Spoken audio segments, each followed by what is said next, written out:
Morning folks, and welcome back to the channel. In this video I'm going to be showing you how to clean your bike and keep it looking and feeling fresh. Nobody likes doing it, but unfortunately it is a part of the sport. It is going to benefit you though, and it's going to give you a more pleasant riding experience, and especially when you come back to cleaning it next time. Although I am cleaning my road bike today, this method can be applied to all of my bikes just like I do, so there's no issue with that.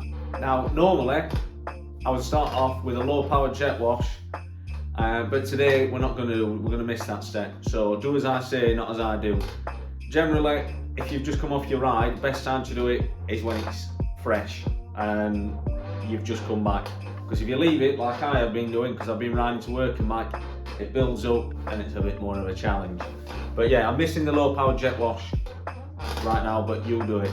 Here's some of the things that you're going to need to start cleaning your bike. Oh, and I almost forgot. If you haven't already, subscribe to the channel if you're enjoying the content and this video helps you out. Also get a thumbs up and a like. Peace. So you're going to need a bucket with some soapy water in. Fairy liquid will be absolutely fine. A brush to get rid of all that grime. A nice clean cloth to wipe. And a microfiber cloth which looks somewhat clean to polish up your bike after it's dried. Other things you're going to need: some lube. I like to use some all-weather lube because we live in UK and we never know what weather we're going to get.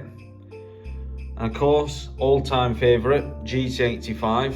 And I don't just like it for the smell, it does actually do a good job. It's a water repellent and also a light lubricant, so those small parts, it's going to benefit.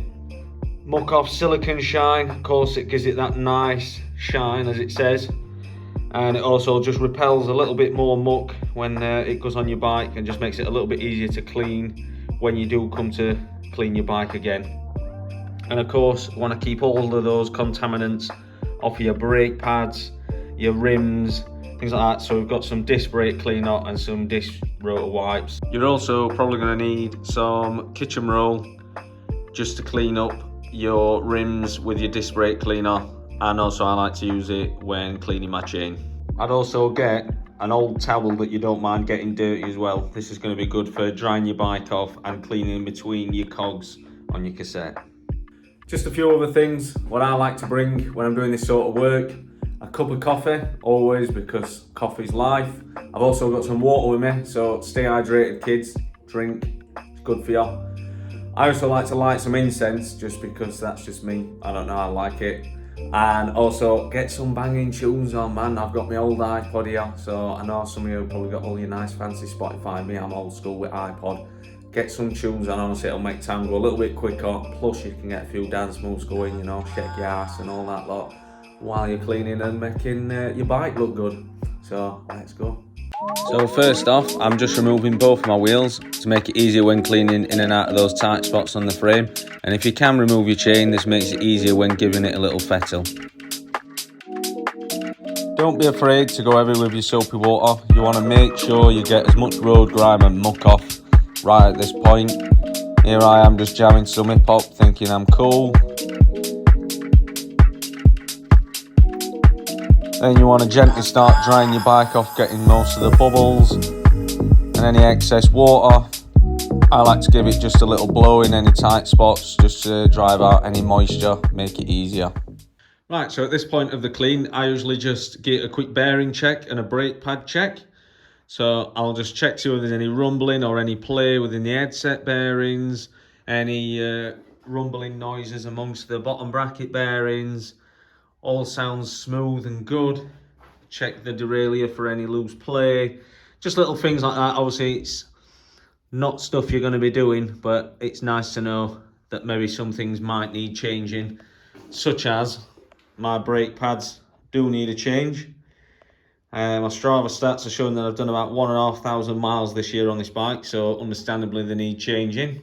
Also, just checking your wheel bearings for any play or roughness is also a good thing to look out for while you're doing this, just in case you need some fresh bearings or they need a good clean up. If you do come across any parts that need changing, such as rough bearings, crappy chains, things like this, if you don't feel comfortable doing it yourself, take it to a local bike shop, or if you live in Sheffield, take it to Matt at Huey's Cycles.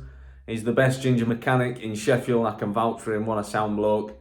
But keeping on top of these problems is going to keep you on the road and on the trails for longer, and spotting them before they go kaput when you're on the trails is also important, because no one likes it when their bike absolutely craps itself when you're out and about. Again, with the soapy water, don't worry about it, it's not going to contaminate anything. It just needs to get all that road grime and that muck straight off your rims, especially around the hub area, because you don't want it going into your bearings and making it sound like crunching on cornflakes. Clean up all the grime with the brush on the cassette, getting all that crap out. You don't want that in your chain either. And then you just want to do this sort of flossing motion to dry your cassette out. That's the best method I found, and it cleans it up as well with your rag.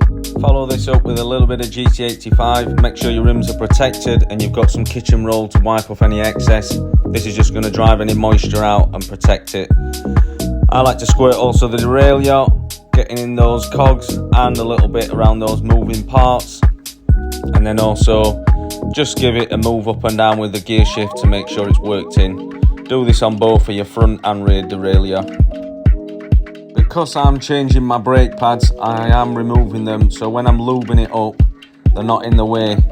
If you're keeping your brake pads, please make sure they're protected, otherwise you are going to get a nice little surprise when you're flying downhill. A few pumps of the brakes will make sure that GT85's worked in. Giving your chain a scrubbing bucket of water just to get any of those bigger bits of crap off your chain first before going in with your GT85 is always good.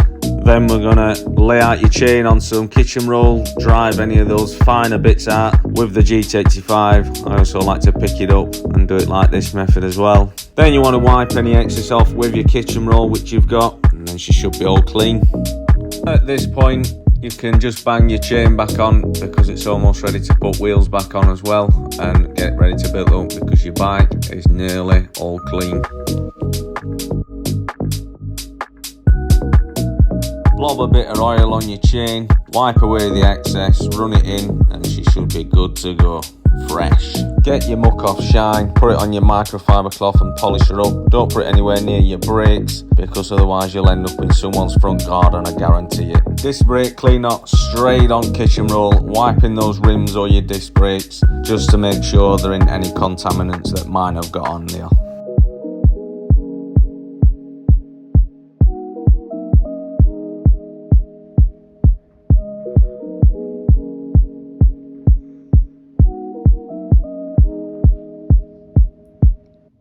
And that is how you clean your bike.